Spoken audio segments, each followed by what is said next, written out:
Hello and welcome to your favorite YouTube channel, Cartoonist Kayfabe. My name is Jim Rugg. I'm Ed Piskor. I'm Uncle Warren. Special guest Warren Bernard in the house today. But I want to welcome all our new viewers and remind everybody that we are a daily comic book YouTube channel. We've got almost 1,500 videos out there. If you are new to the channel, welcome, and check out the Cartoonist Kayfabe homepage on YouTube where you can search our catalog, and if you're looking for your favorite cartoonist or comic book, you can find it there probably. I also want to remind everybody that we do have a Cartoonist Kayfabe Patreon. The King Kayfabers are actually watching us record this session live, which gives them a leg up on the Kayfabe effect. Whenever we show off books on this channel, sometimes they disappear quickly depending on how scarce they are to begin with. The prices go up, so you want to be the first one in line that's looking for the books that we show off, and the best way to do that, become a King Kayfaber. All right, so we like when Warren Bernard comes to visit because he brings stuff from his collection. And in this case, we are going to look at JAXON. Interesting cartoonist, comes out of the underground, yes, but also one of the guys in the early wave of like alternative comics of the 80s and stuff. One of the first cartoonists that Fantagraphics published in, I guess, the late 70s, getting into the early 80s. 1982, Los Tejanos. Right before it would be like Los Tejanos, Love and Rocket Swan, and Don Rosa's Comics and Stories. And on that, I got a email from this, I guess, about a year ago from Fantagraphics asking me if I had a copy of Los Tejanos. Yeah, they were putting some JAXON thing together or something like that, and I don't have it.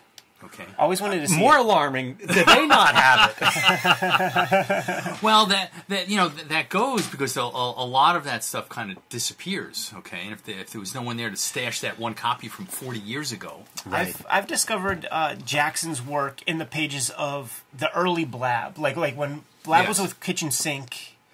There would be a good chunk of comic book work in there. And his stuff really, really stood out, man. Kind of like it was like he was using maybe like a 107 pen or something. So he would get that wispy, thick and thin that would be, it felt indicative of a very soft nib. You mentioned the Kitchen Sink, Ed, and when we were looking at these books that Warren brought, Kitchen Sink, Fantagraphics, Ripoff, Last Gasp, this is an incredible list of publishers who have highlighted JAXON's work. Yeah, he's a founder of Ripoff also. Press, right, along with Gilbert Shelton and two other guys, and they were all from Texas. Yeah. And whenever you mention that wispy line, you can see examples of that on here, and I think of Gilbert Shelton as like being, maybe somebody yes, that they spent a lot of time together and looked at that kind of approach of the pen lines. And I mean, really, you could get into Robert Crumb too with a lot of the pen lines, but it seemed to be something that was quite a few of the underground artists, that was something they tapped into, the hatching, the line work. Absolutely.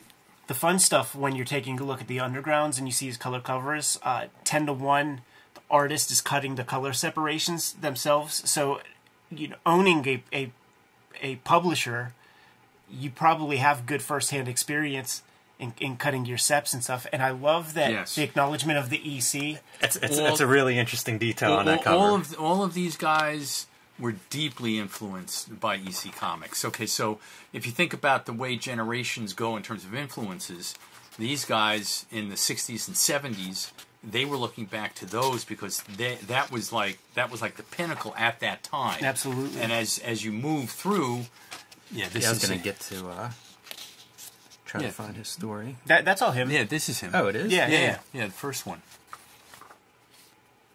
Well, that's Sheridan on the splash. Yeah. No, this here is we go. him. Yep. Yeah. And I picked this one because it's the special Lovecraft issue. Yeah. All right. Which is funny because I think issue 5 is a special Lovecraft issue also with too much Lovecraft. They put out the Lovecraft call and they got a couple issues worth. And by the way, as an influence at that time, Lovecraft, Robert E. Howard. So from a literary perspective, you've got this horror stuff coming in from Lovecraft, Howard, Clark Ashton Smith, people like that, and then you bring the EC stuff in, and you kind of mash them together with a whole bunch of drugs, and this is what you get. Yes. It's neat to bring in the EC stuff because so much of alternative comics have sort of developed outside of, say, like a canon of comics history. For these guys to still be referencing the EC stuff, you see it on the pages. You know, you see both texture but also a lot of value. These are things that maybe slip out of the influences as alternative comics veer from the underground in the 80s and 90s, but it's cool to see that here in this first generation of underground artists. look at the methods and materials that were at play. See, he has that privileged position, almost like how Corbin did, where he had access to the mechanics of the actual publication. So what we're looking at here, I hazard to say, is a photostat of ink wash. Oh, interesting. Yeah. So that you can run it through the dot screen, because you see all the brush strokes and stuff. But then he's playing with zips. That's the thing. I thought it was piled up zips, because sometimes you'll see it and it's like they're not lined That right. is. So they mash. But look at this. Like, that's clearly value. You know, that's not piled up zips. But this is. This is no doubt. Playing around with stipple. All kinds of stuff, man. Yeah, and white zips. Yeah, and you look at, each panel, how long did it take him to do this? Yeah, tremendous craft. And then you wonder, like, okay, so this is like super drug-fueled stuff. Like what's the drug that... Because, like, we know about Adderall and stuff like that now, right? That, like, will sit your ass in a chair, right, and you'll do this stuff. But clearly not a speedy guy, No, not in the least. He did have a pretty large body of work, all things considered, right, considering all of the stuff that we're looking at here, just from an artistic perspective. And, I love the way he changed. You have these very dense panels, and all of a sudden, bam. Right. This video is brought to you by the books that Ed Piskor and I make. Coming out this November, Street Angel Princess of Poverty from Image Comics joins Street Angel Deadly Squirrel Alive to complete my Street Angel collection. Hulk Grand Design, available where better comic books are bought and sold, but running out. So pick that one up if you haven't already. And my self-published comics, True Crime Funnies, 1986 zine, and BW zine will be available on jimrugg.com October 26th. Hip Hop Family Tree, the Omnibus, will be out in October. Pre-order that one if you haven't already. Put your name on a copy before it is gone. X-Men Grand Design by Ed Piskor will be collected, all 3 volumes in one trade paperback in time for the holiday season. That's another one to pre-order, the X-Men Grand Design trilogy paperback. And Red Room, Trigger Warnings, Antisocial Network, and coming very soon, Crypto Killers. Pick these up wherever you buy comics. And now back to our video.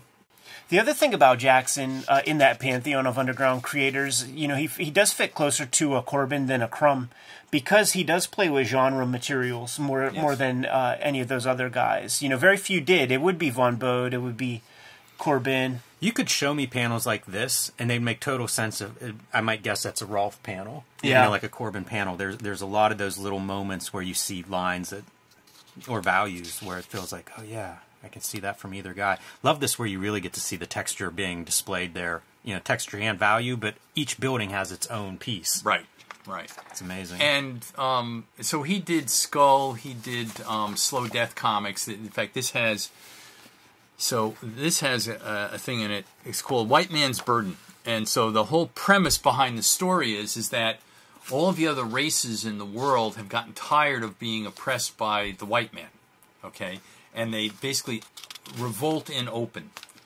And this is very big today, this anti-colonialist thing. There's a lot of this going on. And what is interesting is back here is one of my favorite quotes. Where is it?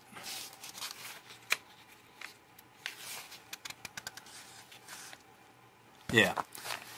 This paragraph right here, I'll just read it. Listen to the charges against you. You've enslaved your black brothers, stolen the red man's land, forced the Jews to be your shopkeepers and the Orientals to wash your dirty laundry.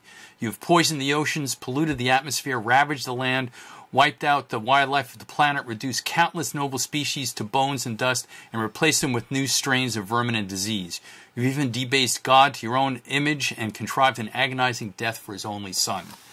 And this, to me, when I read this, 35, 40 years ago, that just, it was like a slap across the face with a flounder. It was like, whop! And today, if you think about what's going on today politically, that one paragraph encapsulates it all. Yeah.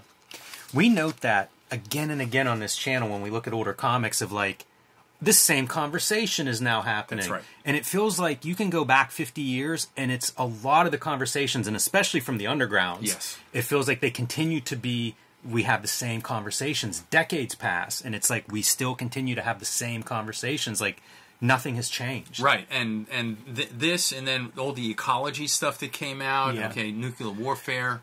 Check this out, man. This is a good example of how the ink reacts to the newsprint and the glossy stock. You know, same artist doing his thing, and you could see it, just how sharp these lines are on that back cover.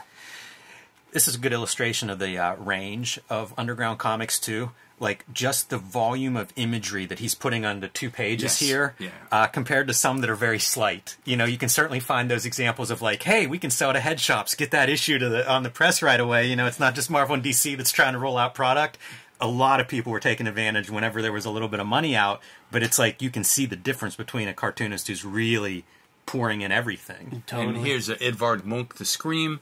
Now, and on that, one day I would love to go ahead and do a show with you guys with Fred Schreier and Dave Sheridan, because of the ink work that they were doing in all of, you know, if you think, you know, how crowded these panels are and the amount of work they put into it, I'd love to one day do that show with you. Yeah, man. It's so fun too. Like if you look in the background, it's like emojis and stuff. You know, going back in there. Yeah, so much iconography. Very, very fascinating. So these are 2 Fantagraphics collections. Yes, this one came first, if I'm not mistaken. And God's Bosom, it's interesting. God's Bosom was originally put out as his own self-published comic, 1964, 3 years before Zap before the first Zap comic, and not very much is made of that because people think the canon says it was here, but also prior to Zap was Gilbert Shelton had 2 Wonder Warthog comics. They were magazine size, but it's all the stuff that was collected for Wonder Warthog. So there's not so much revisionism, trying to set the record straight. Sure. Okay. It's really fun to think about, too, because those are probably pretty regional. It's not like there was diamond distribution and stuff, so there's probably so many of those things floating around in the South. Right. And, you know, just... we talk about it often, man, where it's like, you know, now's the time for this kind of thing to happen. And through whatever sort of mechanisms at play at that time, the people started getting offset press machines. Yes. And I don't understand, like, I'm so curious because it's a fascinating thing, because then you can, you know, weave your stories and stuff. And, well, why not make some comics also? Yeah. It's pretty cool. And one thing about Jackson, he was from Texas, but he was really steeped in Texas and Mexican history. Right. And he did a lot of work on this. And not only did he do a lot of work on that topic, but he was doing long form work before Will Eisner came along with. It's one of the things I think of with him is the content and the format. It really is that graphic novel stuff before there was like an audience that was receptive or understood graphic novel. I guess before it was even a term maybe that was applied. Right, and some of these would run across, and here's God's Bosom. Some of these would run across multiple issues, but now it's collected, and there wasn't really a way to get that out at that time in a book format. So Comanche Moon, which we'll look at in a few minutes, it's one basically long narrative that pieces of it came out 2 and 3 years before Contract from God. Yeah, there are these guys from the underground, like that Larry Gonick fella who does the cartoon histories of everything. Now, Larry Gonick stuff has transcended and it has been in millions of printings, and it has a whole wing of publication with big publishers and all that stuff. And this stuff does not. So it makes me wonder if the accuracy, because when you're playing with stuff like this, you know, like if it benefits from accuracy and could be brought into scholarship if you're accurate. And I wonder if that might be a shortcoming for this, because I've not read any of this. I don't want to. Well, I think part of the problem is that in general, the underground cartoonists are pushed to the side in their own ghetto. Well, that's what I'm saying. And they're not taken seriously at all by academia and historians and stuff like that, which is unfortunate because there was all this. See, this is my I love having that stuff. But like I said, and that's why I brought up Larry Gonick, because he's part of the same shit, you know, like he was doing these same things, but his stuff transcended. You know, is it an agent? Well, I wonder that too. Like I've heard of cartoonists at Fantagraphics, like their book will come out, it'll have a 2,000 print run, it'll sell out, and that's it. Yeah. And I always think like, well, that means you need to print more. You know, it's you sold out. Like there's more demand than copies. And I wonder if something like this in the early days, I think this is like 95 is publication date, maybe 91, yeah. 91, even harder to sell a book like this. And I wonder if it comes out and it doesn't sell huge numbers, and it just kind of, maybe it sits in their warehouse for 3 or 4 years before it sells out a print run, and so it's not the urgent thing. They haven't had success with it, and you do need that agent, that advocate that has a big enough soapbox that they can be like, no, look at this. It's important for graphic novels. It's really great nonfiction comics. Well, but on exactly that point, I also believe there's a certain amount of lack of intellectual curiosity on the parts of academicians and historians to look at this work, because they think, oh, it's all drugs and sex. Right, yeah. Okay, and that's all that happened over there was drugs and sex. You know, the Corbin episode that we did, this just amazing science fiction stuff that even today a lot of people aren't aware of what was going on at the time. And this is all part of this ghetto that the underground comics have been forced into, that has created a wall that people are not looking at this the same way they were looking at even the stuff in the 80s that you guys like a lot. Right. Okay? Which pisses me off. There's a huge line between the underground and the other stuff. Like, you hardly ever see it. We talk about digging in boxes all the time. You hardly ever see it, and it's either because of the distribution in head shops it went a different way, or there's a big, like, when I was doing that 86 zine, there were articles about, like, retailers holding books back because they're afraid of getting busted for selling obscene material. Right. And I think that's how undergrounds were painted. And so, like, you would have the retailers weed that out if they bought a collection, because we don't want this going into a kid picking this up. Yeah. And you just don't see them as much. It's somehow a very separate wing of comics history that is not really, you know, we know about it, we talk about it, but you don't see them the way you do almost any other old comic. Well, and also from a collecting perspective, okay, you know, these don't go for a lot of money when they do come up, for, with the exception of, you know, the first issue is Zap. And everyone knows that because it's Crumb, and Crumb's in his own category, as the case may be. Yeah. But it's unfortunate because there was, you know, here, Conan the Barbarian. Right. I was just enjoying this when you mentioned Ron Howard. Yeah, sure, exactly. So, and these, they were also, so while this stuff was going on, they were lampooning everybody. The other thing about, I mean, taking it back to JAXON specifically, the finish, oh, dude, that's script straight from the Frazetta. Yes, right. There's a Barry Windsor Smith too. Yeah. No, but they did it purposely because they wanted to make fun of it. The finish is ugly in a lot of ways. Like I could see it turning people off. And there are periods of JAXON comics and certain periods I like more than others. And it really is that like last 5% piece where it's either. And the stuff that I respond to less is the stuff that is more advanced. Like I like this real scratchy, like raw stuff better than I do things like in the Blabs, where it's totally, he's completely found his style and kind of codifies it. Like, this is my jam. But I could see that this is not a easy sell to you know, Joe Public. Well, and it's interesting you said about it. He drew ugly. Right? And that's the way that he was viewing. If you read the stories, they're ugly stories, and the people who are in them are not these. They're not Richard Corbin, beautifully sculpted men and women. He was in a very different aesthetic, and yes, that would turn a lot of people off. But it's unfortunate because this is another really good one. Homesick. I've got undergrounds for a lot of these in both Skull and Slow Death. And so these are ugly people in ugly circumstances and ugly stories. Yeah, this is Sheridan. This is Dave Sheridan. Ah, nice. You know, looking at this stuff and hearing this conversation, it makes me think, too. A lot of times, older cartoonists, they worked for how it was going to be presented. We talk about, like, Kirby's art colored perfectly for newsprint, you know, in the 60s. And I feel like I look at this stuff and go, oh, yeah, this is built for newsprint. Yeah. There's some dot gain almost factored into the art style that we're not getting whenever you put it on crisp white, good paper. It's going to change it a little bit. And there's the Hound from In fact, why don't we just Yeah, see pull real it out quick? because you'll really see the dramatic difference right. between the two. Here we go. Yeah. There you go. You know, you Take a look at the buildings and almost stuff. get that kind of little bit of color just from the yellowing of the newsprint adds something. Yeah, like look at how the clouds we were focusing on, they completely disappeared. Like there's no nuance Right. Right. in this compared to that. Yeah, you can see that. Yeah, you can see that there's all kinds of shades of gray have just dropped out. Yeah, super interesting to see the comparisons. I always enjoy seeing the different printings for that.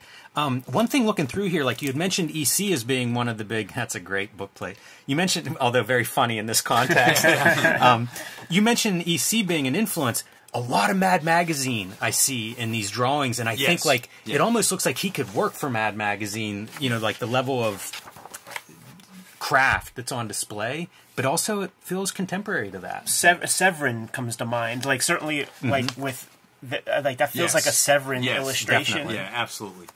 I agree 100%. But still steeped in Rick Griffin and well, and also he was very steeped in the nature of Texas. He was steeped in the history of Texas.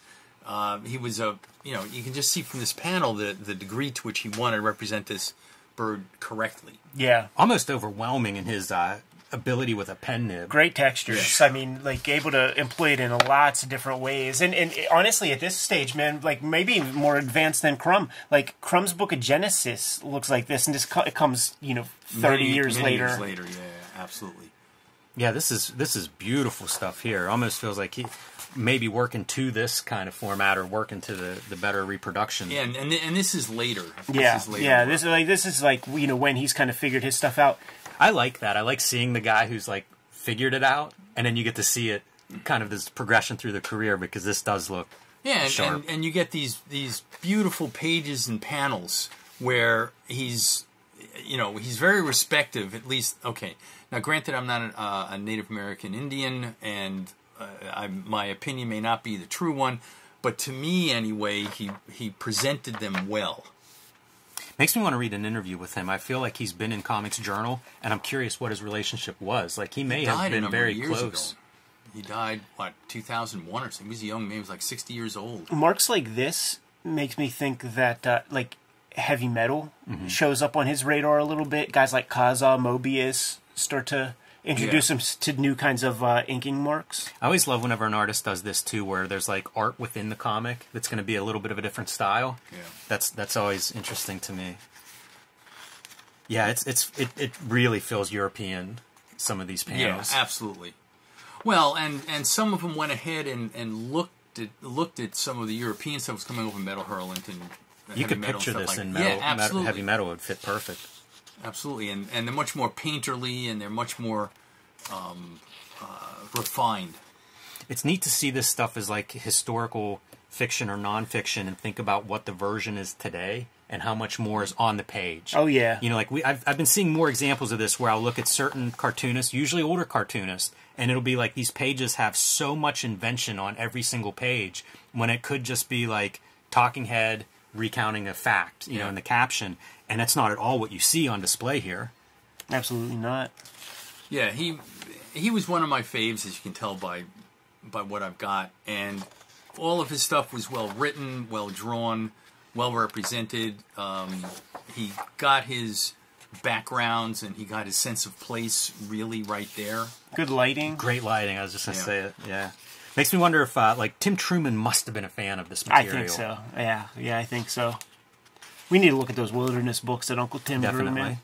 This is, wow. It's the Lovecraft issue of Los Tejanos. Seriously. That's really great. Almost like the mythos, religions and stuff. Yeah, Cthulhu mythos and all of that. And, and his later stuff, he got away from the gratuitous sex and the gratuitous violence, and he got more into storytelling. So his later works, I think, would be more accessible on that basis. Sure. And this stuff is so tight.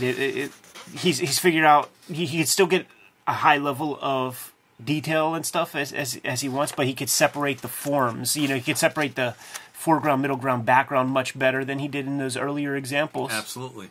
Beautiful lettering too. Like this really is like a master cartoonist. top of his game. And it's cartooning, whatever the subject matter, like he's still getting the tricorn hats correctly and Yes. all of the accoutrement that these dandies and shit would be wearing. He was very purposeful about his historical Dandies. representation. Whatever that is. What is that? I don't know, but it's just funny to think of it that way. Yeah, so this would be the head of the colonial empire. Yeah, amazing. Kitchen Sink putting this one out. Yeah, there's almost like the history of comics too is who is doing this stuff, who is advancing the way it is presented.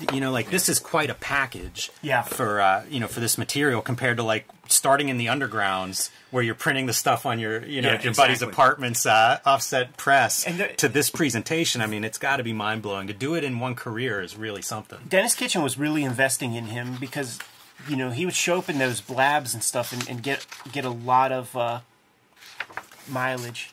And this one, if you look, it's copyright 79, but a lot of this had been previously published. Yes. Contract with God was 78. So there were big pieces of this that were out before Contract with God, and here it is as one narrative. Who publishes this guy? Ripoff Press and Last Gasp. We were talking to Dennis Kitchen and asked him about his relationship with Will Eisner. And why didn't you publish Contract with God or whatever? Because there was Will Eisner stuff being done by Kitchen Sink before then, and Dennis Kitchen said that Eisner went to him and was like, "I just don't want Contract with God to be published by a publisher whose address is 5 Swamp Road." I think these might show up in the blabs. I remember that image, I think. Yeah, it's outstanding work. It's exciting to show this stuff off because, like Ed, I haven't read, virtually none of his work. I'm aware of it. It's historically, on my radar, but actually seeing it, I'm kind of blown away by this level of and also craft. This is, if you think about it, this is actually a very European way of cartooning that here in the United States we don't see that much. It's true. I wonder, like, these early collections like this, like, I wonder if the Larry Gonick stuff made this kind of thing happen. Because as a kid, in those, like, little Scholastic reading his fundamental shits, those cartoon histories of the universe would be available. Right. But this wouldn't. Oh, absolutely not. Yeah. But Mouse was. I got Mouse in 5th grade from one of those little sheets. And again, it also shows he's very aware of showing what happened when the white man came across the plains and what happened to the Native American populations at the time. So he was very sympathetic to that view of the world. Tell me that screens. Right, Jimmy? Yeah. Tell me it might be a duotone board. I hope it ain't by hand. I've seen this pattern appear in some of his other panels. Like, it's definitely coming from something. Yeah. The way that is, it does make me kind of think like maybe a duo shade board that he's able to bring out the darker, the two tones together, but definitely not like Spackle or something himself. Right. Like Joe Sacco does. Right. Yeah, super, super amazing book. And you can see he hand-lettered everything. Sure. And it's so tight, like you could almost believe this would be a font. It's so tight. I mean, obviously the time, it's not, but it's just done at such a high level. And it's one of those skills that we don't possess this anymore. Right. There are so few humans that can do this kind of lettering at this point. Well, and also do this at the same time. Yeah, the amount of detail in panels like this where you've got 10 characters all dressed in period garb, horses underneath them, like accurately lit all together with the same light sources. This does go back, though, whenever I say, like, the Mad magazines, it is like a John Severin kind of... Yeah. Yeah, well, John Severin, it goes back to EC because the last half dozen or so of Two-Fisted Tales were 100% John Severin drawn everything. And he would do Western-type tales and things. Yeah. Amazing. What a great book. Yeah, these are super cool. I love showing off like an underground artist. Keep bringing them, Warren, because it's like stuff that I just don't have in my collection. And again, more of comics history that I wish would continue into the, let's talk about all the comics. Yes, right. You know, let's not keep the underground as some separate piece, because a lot of that stuff influenced where we are today. Right. And a lot of it is folded in, you know, like at this point, this is no longer underground. Right, yeah. So, yeah, glad to have this episode on the station. Fantastic. I'm so happy to get the opportunity to show one of my faves out of the underground world. Super cool. Kayfabers, like, follow, subscribe to the YouTube channel, hit the bell so that we can notify you when new videos are available. Around 1,500 videos in the Cartoonist Kayfabe filmography at this point. We might have talked about some of your favorites. Hit the magnifying glass on the front page of the Cartoonist Kayfabe YouTube channel. Pop in the titles of your favorites, and if you find some of your favorite comics there, check out those episodes. If not, you have to let us know what those comics are so that we can push those higher up on our to-read piles. We have a Patreon where the King Kayfabers get access to all the comics and stuff that we talk about before anybody else. Mitigates the kayfabe effect. In a video like this, we show these pretty rare comics off, long out of print. King Kayfaber snapped them up before you did if you're in Gen Pop. Ultimately, the videos are brought to you by the books that we make, and before you is our healthy bibliography of days of yore, but we gotta talk about the future.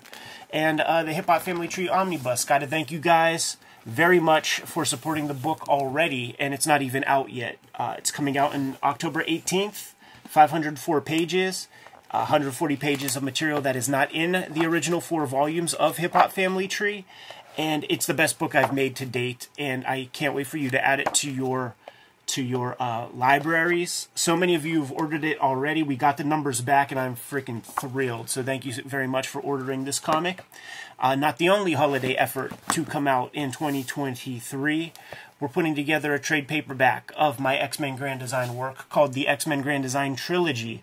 And it will contain everything, including the out-of-print X-Men Grand Design books from this big format. So make sure you snap that up and put it on your Christmas list also.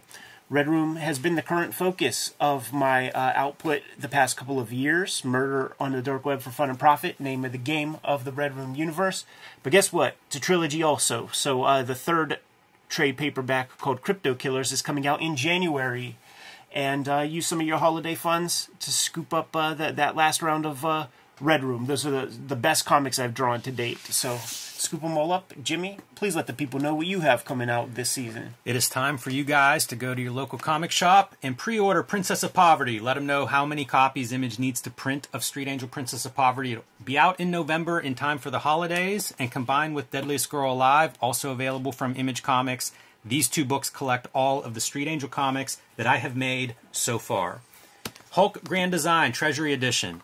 Out of print at the distribution level, which means you can still find copies at a good comic book shop, but let's reward those shops for carrying our books and pick that up if you haven't already. Marvel doesn't keep stuff in print, so when these are gone, you're going to have to pay extra for them. So pick them up, reward your local comic shop, and let's take all those home for the holidays.